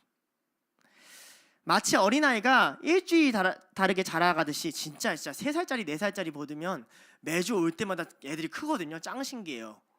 우리의 마음도 하나님 보시기에는 날마다 하나님 나라 갈 때까지 점점 더 새로워지고 만들어져 가는 과정을 이해를 해요. 그래서 마음이 새로워질수록 몸을 더 잘 포기하게 되고, 몸을 하나님께 더 내어드릴수록 마음이 더 새로워지고, 마음이 더 새로워지니까 하나님께 몸을 더 내어드리게 되고, 그렇게 하늘나라 갔을 때 몸과 마음이 온전히 하나님께 드림받을 수 있는 사람으로 만드시는 것, 그것이 하나님이 성도들에게 계획하신 신앙의 삶이고, 예배는 너희들이 그런 은혜를 받았다는 것을 기억하게 하는 통로예요. 자, 이 마음, 몸은 헬라어로 소마라 그러는데, 이 마음 2절에 나오는 누스는 감정이 아니라요, 여러분의 정신 체계를 의미합니다. 정신이란 단어로 번역하는 게 맞아요. 그러니까 2절 켜주실래요? 로마서 12장 2절. 너는 이 세대를 본받지 말고, 그러니까 다시 말할게요. 너는 이 세대의 정신을 본받지 말고 오직 너희들의 정신을 새롭게 함으로 변화를 받아 하나님의 선하시고 기뻐하시고 온전하신 뜻이 무엇인지 분별하도록 하여라. 느낌 좀 와요?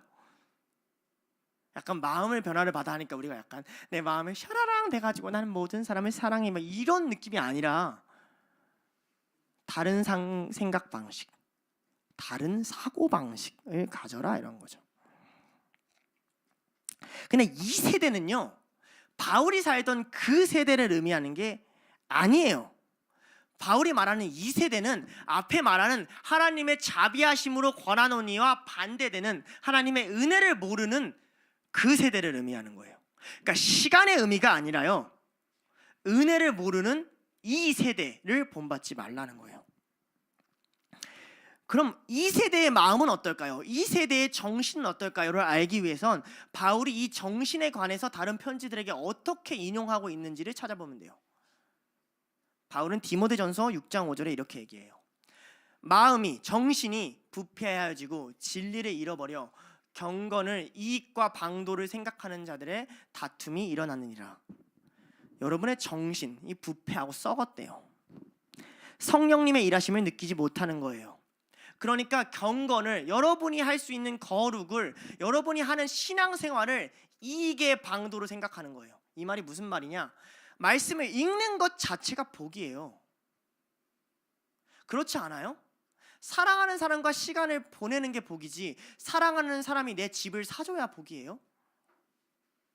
그럼 사랑을 위해서 그 사람을 만난 게 아니잖아요. 하나님과 기도를 할 수 있는 게 복이지, 하나님께 기도 응답받는 게 복이에요? 이 말이 무슨 말인 줄 알겠어요? 경건이 복이에요. 거기에 진리가 있기 때문에 그래요.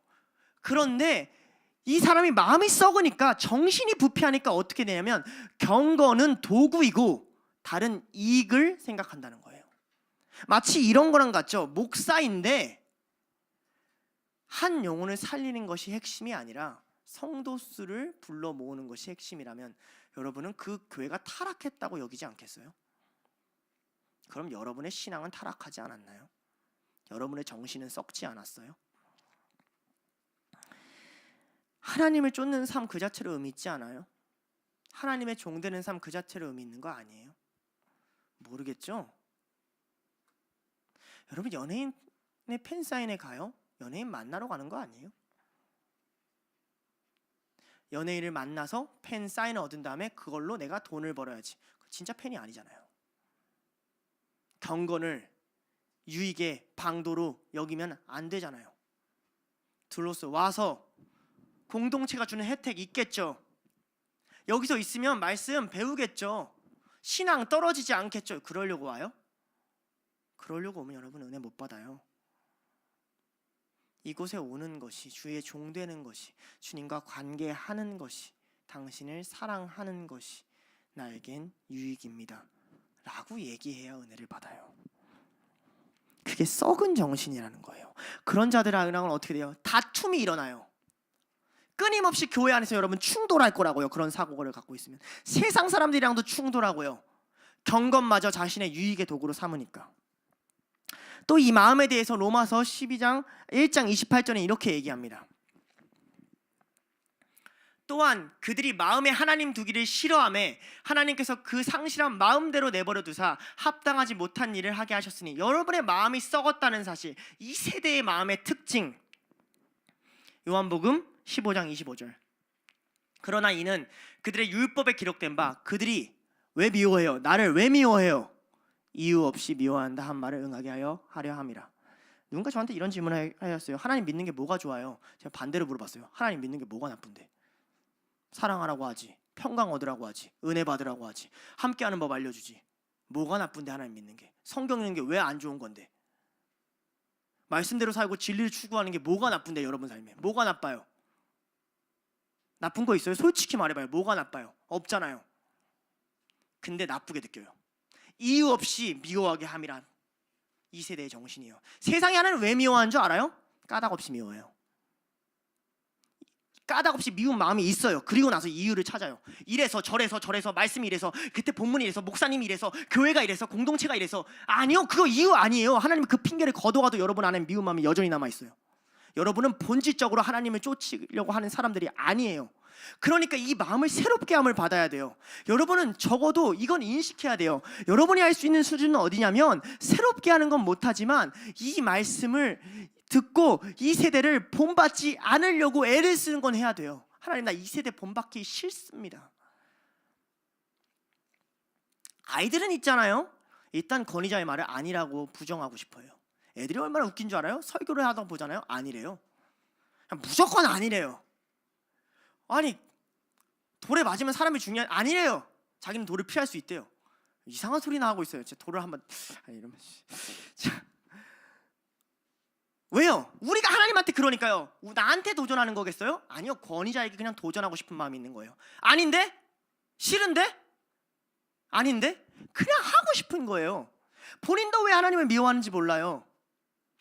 예시를 들어볼까요? 로마서 1장 26절에는 안 나와요. 순리를 영리로 여기는 그 질서를 파괴하는 마음을 얘기하는데 21절부터 쭈루루루 그런 이야기를 해요. 그러면서 무슨 얘기를 하냐? 질서를 파괴하는 얘기를 해요. 그 안에 어떤 얘기를 하냐? 스스로 지혜 있는 채 하나 어리석게 되었다, 이런 얘기해요. 자기가 이유가 있는 것처럼 말하는 거죠. 동성애자들 얘기하는 거 봐봐요. 이유가 있는 것처럼 말하잖아요. 샬라샬라샬라. 그런데 결국 질서를 파괴하잖아요. 우리도 그래요. 간단한 것부터 그래요. 저는요, 사실 상대방의 기분을 나쁘게 하는 농담보다 이런 마인드를 침투하게 하는 농담이 훨씬 예민해요. 이 마인드를 침투하게 하는 농담, 타인의 은혜를 당연히 여기는 농담들이 있어요. 간단한 거 예시 들어볼게요. 내가 남자라서 이런 예시 들으면 좀 약간 그렇지만, 이런 얘기가 전 싫어요. 남자는 다 애야, 이런 말이 싫어요. 남자는 가르쳐야 돼. 아니거든요. 성경적이지 않아요. 말씀에 그런 말씀 없잖아요. 난 이런 게 두려워요. 아무 말 아닌데 마인드가 충돌해요. 아주 단순한 말인데, 늘 쓸 수 있는 말인데, 우리가 일상에서 매번 들을 수 있는 말인데 마인드가 충돌한다고요. 그런 농담을 하면 안 돼요. 그렇게 생각하게 되잖아요. 그렇게 판단하게 되잖아요. 그렇게 반응하게 되잖아요. 여러분 안에서 하나님께 못 들어온다고요. 여러분 안에 그런 게 얼마나 많은 줄 알아요? 마인드가 틀어져 있는 거. 반대로 신명기에 보면 여성을 보호해라, 여성을 약자다, 이런 얘기는 있어요. 맞아요. 그런데 이것은 남성이 여성에게 은혜를 베푸는 행위예요. 여성도 남성에게 은혜를 베풀라 그래요. 무슨 말인지 알겠어요? 하나님이 남자와 여자를 관계를 할 때 어떻게 만들었냐면 서로에게 은혜를 베풀게 했지, 남자는 이래야 돼, 여자는 이래야 돼 라고 얘기한 게 아니라고요. 관계는 은혜 안에서만 이루어져야 된다고요. 고마워야 된다고요. 나에게 당연히 무언가를 해줘야 되는 존재는 없어요, 이 세상에. 그런데 여러분들은 그러고 살아요. 부모는. 그러니까 원망을 하죠. 난 친구가 없어. 왜 내 부모는 이렇게 안 해줬을까? 왜 나는 이런 걸 여겼을까? 아니요, 여러분이 은혜를 모르는 거예요. 성경은 그렇게 얘기하고 있지 않아요. 성경이 이렇게 얘기해요. 내가 너의 부모를 대신하여, 너의 친구를 대신하여, 너의 여인을 대신하여 너희들에게 그런 걸 한다고 할지라도 너희의 마음은 나를 떠났다 라고 이야기해요. 공부는 이렇게 해야 된다, 나는 성격이 소심하니까 사람들이 잘 못 만난다, 저렇게 해야 된다, 이렇게 해야 된다, 말이 참 많죠. 여러분, 성경을 무시하지 마십시오. 성경을 무시하고 우리가 생각하는 상식이 성경보다 앞서서는 안 됩니다. 성경에 그런 인물이 있어요. 제가 보기에는 인권이 예수님에 대한 믿음보다 앞서서 예수님을 배반한 인물이 있어요. 가룟 유다예요. 가룟 유다가 예수님을 배반했다고 나오는 두 가지 사건이 있어요. 하나는 예수님이 오병이어로 많은 사람들을 먹였는데 그 다음에 사람들을 먹이겠다고 안 하고 나를 먹으라고 얘기했을 때 유다가 팔 마음을 가져요. 당신은 먹일 수 있었잖아. 당신은 눈앞에 있는 가난한 사람 살 수 있잖아. 당신은 약자를 보호할 수 있잖아. 근데 왜 생명의 떡인 자기를 먹으래? 왜 추상적인 얘기를 해? 그럼 말씀이 틀린 거잖아. 두 번째로 유다가 언제 예수님한테 대드는 줄 알아요? 300데나리온을 가지고 이틀 후에 예수님 돌아가실 건데 예수님 발에 향유를 부으니까 그거면 좋게 300명을 먹겠습니다. 머리에 계산이 돌아가는 거죠. 일처리를 하는 거예요. 예수님이 이 여자는 내 장례를 준비하는 거다. 내가 죽어야 만민이 구원을 받는다. 지금 눈앞에 있는 300명보다 나는 모든 영혼을 구원하려는 하나님의 아들이다라는 말을 유다는 못 알아들어요. 우리 시대는 안 그래요? 여러분이 보는, 왜 교회는 저 사람을 이렇게 냅두지? 왜 교회는 저 사람을 저렇게 두지? 여러분의 정과 관계 말고요, 성경을 보시라고요. 여러분이 생각하기에 성경이 더 추상적이고 여러분이 생각하는 관념이 더 현실적이면 여러분이 틀린 거예요. 그 마음이 이 세대를 본받는 마음이에요. 여러분, 생명을 놓치지 마세요. 일 처리하느라고, 교회 사역하느라고, 시키는 거 하느라고 생명을 놓치면 안 돼요. 로마서 2장에는 우리의 마음이 잘못된 지점을 이렇게 분별하게끔 만듭니다. 그러므로 남을 판단하는 사람아, 띄워주세요. 로마서 2장. 이렇게 넘어갈게요. 그러므로 남을 판단하는 사람아, 누구를 막론하고 내가 핑계하지 못할 것은 남을 판단하는 것보다 너가 너를 정죄함이니 판단하는 너가 같은 일을 행함이라. 5절인데요. 다만 내 고집과 회개하지 아니하는 마음을 따라 진노의 날 곧 하나님의 의로우신 심판이 나타나는 그날에 진노를 내가 쌓는도다. 8절이에요. 오직 당을 지어 진리를 따르지 아니하고 불의를 따르는 자에게 진노와 분노로 하시느니라. 이거 무슨 말이냐면 이런 말이에요. 마음이 이 세대를 본받고 하나님 앞에 나아오지 못하는 사람의 특징, 판단하고 정죄한다. 여러분, 근데 이렇게 얘기해요. 1절에 판단하는 것으로 너가 정죄한다. 네가 같은 일을 행한다, 이렇게 얘기해요. 이 말이 무슨 말인지 알려드릴게요. 여러분, 둘로스에서만 순종하고 교회에서 똑같이 안 하면 안 돼요. 그거 당 짓는 거예요. 마찬가지로 교회 친구들한테는 그렇게 대하고 둘로스에서는 그렇게 다르게 대하면 안 돼요. 둘로스에서는 무조건 나가야지, 나 둘로스 때문에 못 나가요 말하고 교회에서 하는 행사에게 그렇게 말하면 안 돼요. 여러분, 반대로 여러분의 마음이 나는 야, 교회 건 좀 챙겨야지, 너네 샘터는 좀 챙겨야지 하고 오늘 둘로스는 좀 빠지고 싶다, 이런 식으로 말해도 안 돼요. 판단하거나 정죄거나 당 지으면 안 돼요. 여러분의 마음이 틀어진 기준이 나와요. 우리는 여기서 훈련을 받아서 동일한 삶을 저기서 삶으로 저들에게 유익이 돼야 돼요.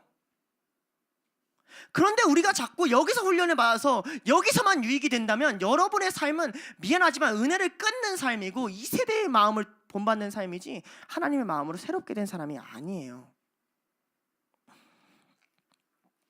그러니까 로마서 2장은 마음을 새롭게 함을 받아 하나님이 기뻐하시는 뜻이 무엇인가 좀 분별해라 이렇게 얘기해요. 하나님의 뜻이 뭘까요?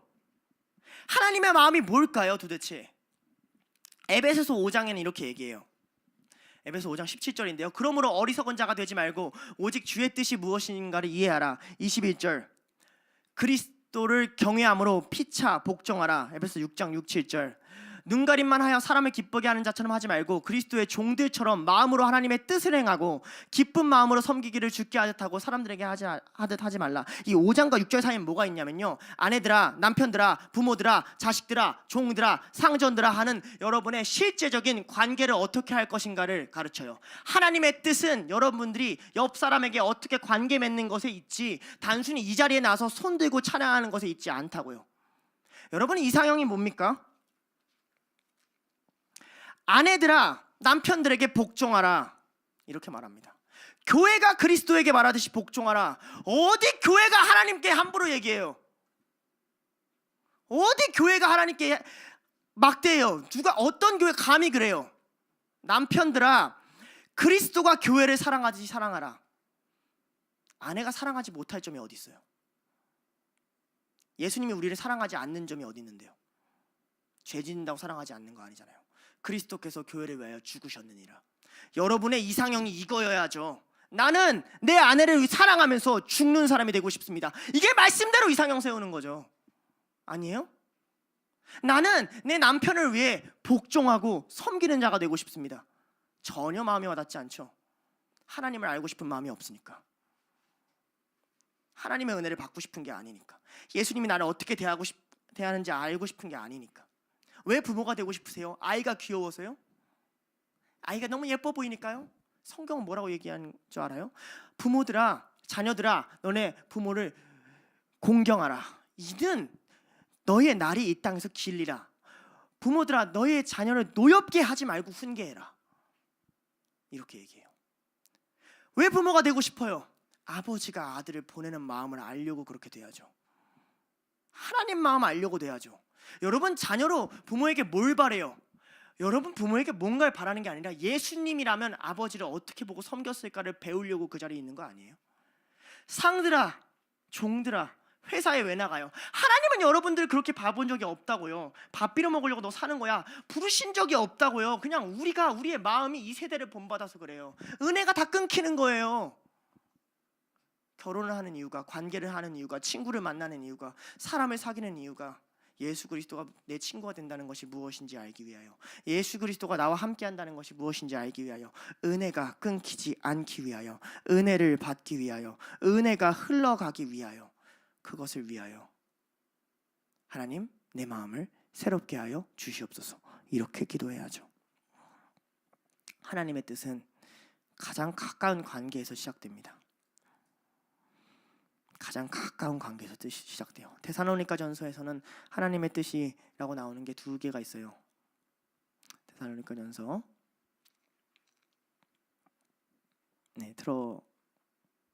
없나요? 좋아요. 그럼 그냥 할게요. 제가 뺐나 봐요. 두 개가 있어요. 거룩함과 화목함이에요. 4장에 하나님의 뜻은 이것이니 곧 거룩함이라. 5장에는 항상 기뻐라 쉬지 말고 기도하라 범사에 감사하라 이것이 너희를 향한 하나님의 뜻이니라 말하는데 그 위에 너희가 서로 위해 늘 화목하라 이렇게 나와요. 하나님의 뜻은 두 가지예요. 하나님과 여러분의 관계 안에서는 거룩함이에요. 하나님과 여러분과 이웃 관계 안에서는 화목함이에요. 여러분이 예배드리는 이유예요. 거룩해져야 돼요. 예배드리면 화목해져야 돼요. 관계가 바뀌어야 돼요. 관계하는 법이 바뀌어야 되고 관계하는 이유가 바뀌어야 돼요. 여러분의 정신이 새롭게 함을 받아야 돼요. 여러분 정신 썩었다고요. 인정하자고요. 하나님 성령이 나한테 일하셔서 내 정신을 좀 고쳐 주시옵소서. 말씀의 결론을 맺겠습니다. 우리가 입술로만 하나님 높인다고 그분 기뻐하시지 않습니다. 여러분의 마음이 새 사람을 입어야 되고 여러분의 몸이 거룩한 산재물이 되어야 해요. 먼저 여러분의 몸이 있어야 돼요. 몸은 원하든 원하지 않든 낡고 죽어감을 경험합니다. 그러나 여러분 안에 온전한 하나님의 영이 있으면 여러분이 나이가 들어도 죽어가도 하나님이 더욱더 가까워지지 절대 멀어지지 않을 거예요. 하나님의 은혜가 점점 나한테 더 넘치지 더 멀어지지 않을 거예요. 그러니 하나님 오늘 요구하시는 거죠. 네 몸을 내게 줘라. 어차피 죽을 몸이라면 내게 줘라. 내가 너에게 새로운 영을 부어줄게. 이게 예배예요. 그리함으로 우리의 관계가 변화되는 것. 그리함으로 우리의 가장 가까운 곳에서부터 은혜를 알기 위하여 그 어떠한 것도 당연하게 여기지 않고, 친구를 만나도 예수가 나에게 친구하시는 은혜를 보고, 연애를 해도 그리스도가 어떤 마음으로 사랑했을까를 느끼며 은혜를 느끼고, 자녀를 낳아도 아버지가 어떻게 아들을 사랑했을까를 느끼며 은혜를 느끼고, 예배의 자리에 나와도 직장에 나가도 그 어디에 나가도 행위가 아니라 내가 은혜로 구원받은 자임을 잃어버리지 않게 하는 게 하나님이 여러분을 향하신 뜻이에요. 사탄은요, 딱 정반대 지점만 공격해요. 당연하게만 하면 돼요. 증명하라고만 하면 돼요. 은혜만 끊으면 돼요. 네 몸을 위해 살아. 죽을 몸이건 나발이건 네 몸을 위해 살아. 이 세대의 정신을 본받아. 네 친구들을 좀 봐. 네 주변 사람들을 좀 봐. 저 사람들처럼 본받아. 어때? 너도 똑같이 하고 싶지? 사탄은 여러분이 은혜만 못 받으면 그만이니까요. 여러분, 하나님이 1, 2절에 공통적으로 하시는 이야기가 있어요. 1절, 2절 한번 다시 읽고 무슨 마무리할 건데, 그러므로 너희 형제들아, 내가 하나님의 모든 자비하심으로 너희를 권하노니 너희 몸을 하나님이 기뻐하시는 거룩한 산제물로 드리라. 이는 너희가 드릴 영적 예배니라. 너희는 이 세대를 본받지 말고 오직 마음을 새롭게 함으로 변화를 받아 하나님의 선하시고 기뻐하시고 온전하신 뜻이 무엇인지 분별하도록 하라. 하나님은 여러분을 기뻐하세요. 아니, 기뻐하시도록 만들 거예요. 여러분의 몸을 붙잡아 하나님이 기뻐하시도록 만들 거고, 여러분의 마음을 새롭게 하도록 하나님을 기뻐하게 만들 거예요. 우리도 기도해야죠. 하나님, 나는 삶으로 당신이 나의 삶을 보고 기뻤으면 좋겠습니다. 나의 예배가 이 자리에서만 기쁜 예배가 아니었으면 좋겠습니다. 내가 돌아가서 관계하는 그 누구를 만나든 그 무엇을 만나든 하나님, 내가 좀 마음이 변화됐으면 좋겠습니다. 이런 마음으로 함께 찬양하고 기도하시겠습니다.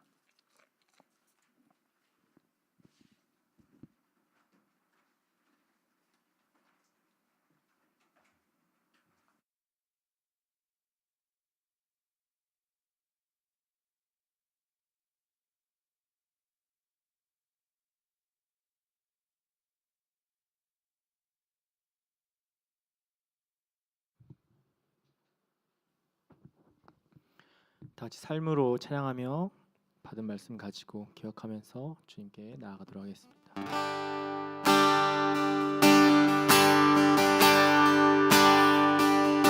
세상의 부활, 세상의 명예, 세상 자랑 모두 내려놓고 날 구한 십자가 씻긴 보혈, 주의 은혜를 깊이 생각합니다. 다시 한번 고백하시겠습니다. 세상의 부활, 세상의 명예, 세상의 명예, 세상 자랑 모두 내려놓고 날 구한 십자가 씻긴 보혈, 주의 은혜를 깊이 생각합니다. 나의 나 된 것, 내 모든 것 다 거저 받은 선물, 내 삶을 은혜로 가득 채워주셨네. 나의 나 된 것, 내 모든 것 다 거저 받은 선물, 내 삶을 주신 분께 다시 올려드리리. 나는 삶으로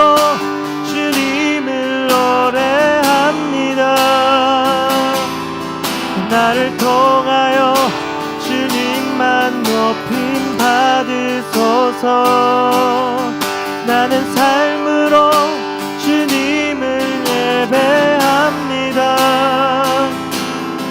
나의 삶을 빛으로 사용하소서. 처음부터 고백하시겠습니다. 세상의 부활, 세상의 명예, 세상 자랑 모두 내려놓고 날 구한 십자가 날 씻긴 보혈, 주의 은혜를 깊이 생각합니다. 세상의 부활,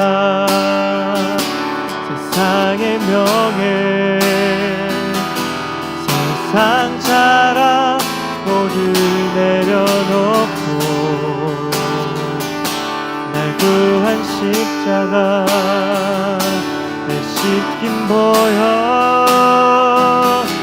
주의 은혜를 깊이 생각합니다. 나의 나 된 것, 내 모든 것 다 거저 받은 선물, 내 삶을 은혜로 가득 채워주셨네. 나의 나 된 것, 내 모든 것 다 거저 받은 선물, 내 삶을 주신 분께 다시 올려드리니 나는 삶으로 주님을 노래합니다. 나를 통하여 주님만 높임 받으소서. 나는 삶으로 주님을 예배합니다. 나의 삶을 빛으로 사용하소서. 나는 삶으로 주님을 노래합니다. 나를 통하여 주님만 높임 받으소서. 나는 삶으로 주님을 예배합니다. 나의 삶을 빛으로 사용하소서. 마지막으로 고백하시겠습니다. 나는 삶으로 주님을 노래합니다. 나를 통하여 주님만 높임 받으소서. 나는 삶으로 주님을 예배합니다. 나의 삶을 빛으로 사용하소서. 우리 함께 기도할까요? 우리 너무 시끄럽지 않게 그냥 하나님 앞에 정직한 마음으로 기도했으면 좋겠습니다. 하나님은 여러분들 부르십니다. 은혜를 모르는 자들아, 내게로 와라. 너희 몸 때문에, 너희 마음 때문에 이 세대를 본받고 너희 몸을 위해서 사는 자들아, 제발 내게로 와서 은혜를 받아라. 네가 살아가는 것이, 이 땅에 태어난 것이 은혜로 된 것임을 기억해라 하고 부르십니다. 우리 좀 회개합시다. 하나님, 저 은혜를 받을 실력이 안 됩니다. 저 은혜를 받을 능력이 안 됩니다. 은혜를 어떻게 받는지조차 모르는 사람입니다. 은혜 받아야 산다는데, 은혜 받아야 구원받는 거라는데, 은혜 받아야 하나님 본다는데 여전히 세상의 논리와 세상의 것과 눈앞의 일들이 진실이라고 생각합니다. 주님, 내게 은혜 받을 수 있는 마음 허락하여 주시옵소서. 내가 은혜 받을 수 있는, 하나님께 달려갈 수 있는 용기 허락하여 주시옵소서. 내가 나를 내려놓고 하나님 앞에 한 발짝이라도 더 다가갈 수 있는 그런 마음 허락하여 달라고 함께 주님 앞에서 정직한 마음으로 기도하시겠습니다. 기도하시겠습니다. 하나님 아버지, 우리에게 은혜 주시려고 이 자리에 부르셨습니다. 우리가 은혜가 무엇인지 모릅니다. 하나님, 우리의 삶이 그냥 당연히 존재하는 줄 압니다.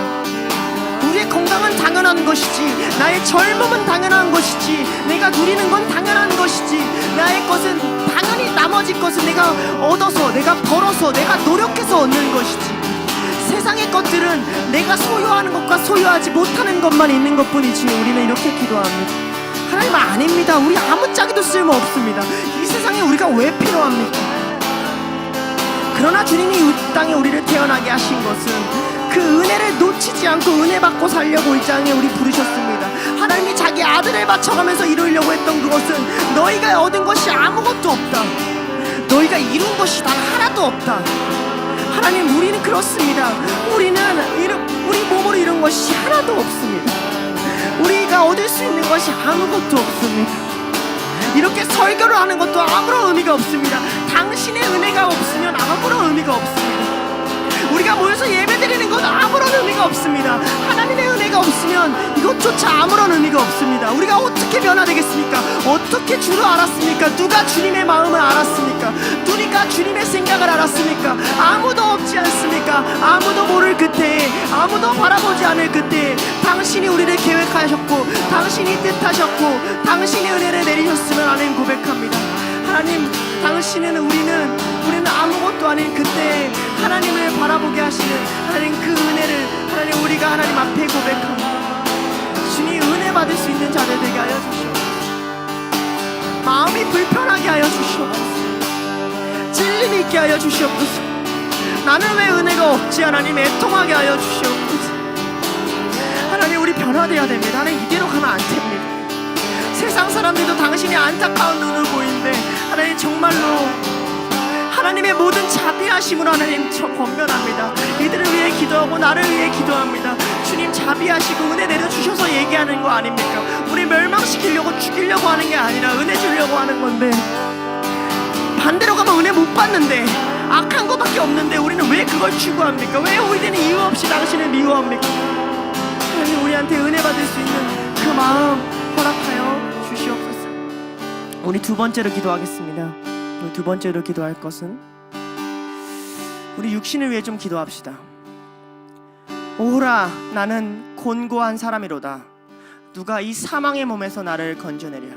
여러분 이 육신으로 무언가 먹는다고 영원히 행복하시겠습니까? 이 육신으로 무언가 듣는다고 여러분들이 영원히 기쁘겠습니까? 이 육신으로 영원히 여러분들을 평생 사랑할 사람을 만난다고 그 사람이 안 떠나겠습니까? 이 사망의 몸에서 누가 여러분들을 건져냅니까? 어차피 죽어가고 어차피 낡고 어차피 사라질 이 몸에서 날마다 조금만 무리하면 망가지고 하나님 버림받는 것 같은 이 몸에서 누가 여러분들을 건져냅니까? 예수 그리스도께서 여러분을 속량하실 겁니다. 예수 그리스도께서 여러분을 구원하실 겁니다. 주님 이 몸을 당신께 드립니다. 당신의 구원을 이루어 주시옵소서. 예수 그리스도의 생명이 내 안에 있으면 적어도 알게 하여 주시옵소서. 내가 죽어갈 때마다 나 더 불안하고 더 버림받고 더 낡아지고 더 낮아지는 게 아니라 내가 죽어갈 때마다 내가 영원한 생명이 있다고 저 하늘나라가 내 안에 더 확실해지는 부활이 내 안에 살아나는 그런 삶 살게 해달라고 곤고한 인생 좀 하나님 그만 살게 해달라고 하나님 앞에 회개하며 간구하며 나아갑시다. 기도하시겠습니다. 하나님 아버지 감사합니다. 하나님 누가 이 사망의 몸에서 우리를 건져냅니까? 곤고합니다. 하나님 너무 곤고합니다. 너무 부족합니다. 너무 연약합니다. 하나님 내가 하나님을 바라보고 있는데 하나님 내가 하나님 앞에 하나님이 살아가는 이 모든 삶 그냥 날마다 죽어가는 삶이라 부족하기만 하고 아무것도 아닌 것 같고 아무것도 못 이뤄가는 것 같습니다. 그러나 당신이 이루고 싶은 것은 이 몸이 더 훌륭해지는 것이 아니라 어제보다 내일 내가 더 젊어지는 것이 아니라 어제보다 내가 내일 더 죽을지라도 그 안에 예수의 흔적을 담고 예수의 마음을 담고 예수의 생명을 담아서 내 몸이 주님 나라 가까이 갈 때마다 점점 더 주님께 드릴 수 있는 점점 더 많은 것들을 주님께 드리는 그러한 몸을 우리에게 허락하시는 줄 믿습니다. 하나님 이 곤고한 몸을 보십시오. 이 곤고한 관계를 보십시오. 나로서 어차피 인생은 그런 거야 이런 말 안 하게 하여 주시옵소서. 모두가 죽는 인생 가운데 예수 그리스도 오셨지 않습니까? 내 안에 생명을 허락하여 주시옵소서. 내 안에 허무한 것들을 걷어가 주시옵소서. 내 안에 내 몸이 하나님을 찾을 수 있도록 하나님 붙들어 주시옵소서. 하나님만 찾고 하나님만 발견하는 그런 자들 될 수 있도록 하나님 인도하여 주시옵소서. 하나님 나의 몸이 하나님 앞에 나아가고 나의 몸이 하나님께 무릎 꿇고 나의 몸이 당신께 드립니다. 내 행위로 내가 구원받는 것이 아니라 내가 구원받지 못해서 이 몸을 드립니다. 내가 드려서 구원받는 것이 아니라 내가 이 몸을 살리지 못해서 거룩한 산 제물로 드립니다. 주님이 죽어가는 몸을 받아주시옵소서. 어제도 밤을 새고 그제도 밤을 새고 몸이 낡아갑니다. 주님, 이 몸을 받아주시옵소서. 이 몸에 예수의 흔적이라도 담아주시옵소서. 당신의 생명이 없으면 이 몸이 아무짝에도 쓸모없음을 고백합니다. 당신의 생명을 내게 채워주시옵소서. 내가 지칩니다. 하나님, 내가 권고합니다. 나의 부르짖음을 들어주시옵소서. 너희는 내게 부르짖으라. 내가 너희에게 응답하겠고 너희가 알지 못하는 크고 은밀한 일을 내게 보이리라. 너희가 알지 못하는, 생각하지도 못하는 크고 은밀한 일을 너희에게 보이리라. 너희는 내게 부르짖으라. 나는 너희에게 응답하겠고 너희가 알지 못하는 크고 은밀한 일을 내게 보이리라. 주님 말씀하셨습니다. 주님, 이 곤고한 몸을 가지고 부르짖습니다. 주님, 회복하게 하여 주시옵소서. 주님, 능력 더하여 주시옵소서. 주님의 은혜와 주님의 마음과 주님의 사랑을 우리에게 부어 주시옵소서. 우리와 함께하게 하여 주시옵소서. 우리 마지막으로 기도하겠습니다. 이 세대를 본받지 말고 오직 너의 마음에 새롭게 함을 받아 변화되라고 말씀하셨습니다. 여러분, 이 세대 본받지 맙시다. 이 세대 은혜 모릅니다. 이 세대 자기밖에 모릅니다. 이 세대를 본받지 맙시다. 은혜 모르는 세대를 본받지 맙시다. 여러분의 친구들 그 세대를 본받지 맙시다. 여러분 누구 닮으려고 합니까? 여러분 누구 쫓아가고 있습니까? 예수 쫓는 사람들 아닙니까? 이 세대를 본받지 맙시다. 주님, 저희 이 세대 본받지 않겠습니다. 그런데 난 내 마음 새롭게 할 수 있는 실력이 없습니다. 주님, 내가 이 세대 본받지 않으려고 할 테니 주님이 새롭게 하여 주시옵소서. 주님이 내가 보지 못하는 길을 열어주시옵소서. 나의 길이요 진리요 생명 되신 예수 그리스도 앞에 함께 기도하겠습니다. 기도하시겠습니다. 하나님 아버지, 우리와 함께 하여 주시옵소서. 주님으로 충만하게 하여 주시옵소서. 이 세대를 본받지 않고 우리의 마음이 삶으로 하나님께 예배드리는 자들 되게 하여 주시옵소서. 이 세대의 사람들처럼 관계하지 않고, 이 세대의 사람들처럼 대화하지 않고, 이 세대의 사람들처럼 생각하지 않고, 우리의 정신이, 우리의 사고방식이, 우리의 마인드가, 우리의 말투가, 우리의 행위가, 하나님, 우리가 돌아가는 우리 안에 있는 것들이 이 세대를 본받지 않는 자들이 되게 하여 주시옵소서. 이 세대를 쫓으면 그곳엔 생명이 없음을 믿습니다. 하나님을 쫓는 자들을 쫓게 하여 주시옵소서. 하나님을 따르는 자들을 따르게 하여 주시옵소서. 예수 그리스도를 따르라. 예수 그리스도를 따르는 나를 본받으라 라고 말하는 바울처럼 주님을 따르는 자들과 함께 하여 주시고, 이 세대가 아닌 주의 세대가 되게 하시고, 다른 세대가 아닌 다음 세대가 되게 하시며, 하나님의 세대가 일어나게 하여 주시옵소서. 하나님의 은혜가 이 가운데 가득하게 하여 주시옵소서. 하나님의 은혜와 하나님의 사랑으로 이곳에 거하게 하여 주시옵소서. 우리의 마음이 좀 변화되게 하여 주시옵소서. 우리의 마음이 너무 강팍합니다. 완악합니다. 교만합니다. 자만합니다. 괜찮다고 생각합니다. 은혜를 끊지 않으니까 괜찮다고 생각합니다. 당신의 구원이 하찮다고 생각합니다. 예배는 그냥 나와서 드리면 되지, 그냥 이 자리에서만 잘 드리면 되지. 마인드는 여전히 이 세대를 본받고 하나님 기뻐하지 아니하시는 생각과 하나님 기뻐하시지 아니하는 말과 하나님 기뻐하시지 아니하는 관계만 맺어가면서 난 예배자리에 나오니까 됐지, 난 하나님을 찾으면 됐지 하는 하나님 게으르고 완악한 자들이 이 자리에 있습니다. 주님, 변화되게 하여 주시옵소서. 작년보다 올해 나를 더 만나주셨듯이 날마다 나의 마음이 변화되어 예수 그리스도의 장성한 분량에 이르게 하여 주시옵소서. 하나님의 종된 것을 복을 알게 하여 주시옵소서. 신령한 것을 자기의 유익으로 삼지 않게 하여 주시옵소서. 마음이 부패하여 순리를 영리로 여기지 않게 하여 주시옵소서. 당신의 질서를 따라 까닭없이 당신을 미워하지 않게 하여 주시옵소서. 하나님, 우리에게 은혜를 허락하여 주시옵소서. 하나님 아버지, 감사합니다. 하나님, 우리에게 은혜 주시려고 이런 말씀하시는 거 압니다. 하나님, 이 말씀 받아들이기가 참 힘듭니다. 여전히 나는 나의 몸을 주님보다 더 사랑하여 나의 몸을 드린다는 것에 수많은 두려움을 갖고 있고, 여전히 나는 주님의 뜻대로 사는 것보다 나의 몸의 유익을 더 챙기면서 나의 몸이 나음을 얻기 위하여 주님을 이용하려고만 하는 완악한 자들입니다. 주님, 그런 자들을 여전히 사랑하셔서 우리 안에 새로운 마음, 은혜의 마음, 하나님을 볼 수 있는 마음, 모든 것 뒤에 하나님을 누릴 수 있는 마음을 허락해 주셔서 감사합니다. 주님, 그 마음이 적은 자가 있고 많은 자가 있습니다. 그러나 우리가 공통적으로 마음 먹어야 할 것은 주님, 우리 주님의 세대가 되길 원합니다. 우리 2세대가 되기를 원치 않습니다. 어차피 이곳에서는 생명이 나지 않는다고 주님 말씀하셨지 않습니까? 주님, 우리 의롭다고 칭하셨으니, 자녀라고 여겨주셨으니, 사랑한다고 말씀하셨으니, 자녀 없는 자들의 사고 배우지 않게 하시고, 의로움을 모르는 자들의 사고 배우지 않게 하시고, 은혜를 모르는 자들의 생각 배우지 않게 하셔서 오직 은혜를 아는 자들의 생각처럼, 자녀된 자들의 생각처럼, 주님이 의롭다고 칭한 믿음을 가진 자들의 생각처럼 판단하고 관계 맺는 둘로스가 되게 하여 주시옵소서. 우리의 고백이 이 자리에서만 이루어지는 것이 아니라 우리가 나가서도, 우리가 있는 교회에서도, 우리가 있는 가정에서도, 우리가 맺는 모든 관계 가운데 무엇보다 하나님 앞에 거룩하고 사람들과 화목하며 하나님의 뜻을 이뤄가는 것을 최우선으로 삼는 그런 둘로스가 될 수 있도록 인도하여 주시옵소서. 우리가 삶으로 주님께 영광을 돌리는 그런 자들 될 수 있도록 인도하여 주시옵소서. 우리의 모든 삶이 당신께 예배되길 원합니다. 나의 몸이 주님의 거룩한 산 제물 되게 하여 주시옵소서. 감사드리며 예수님의 이름으로 기도드립니다. 아멘.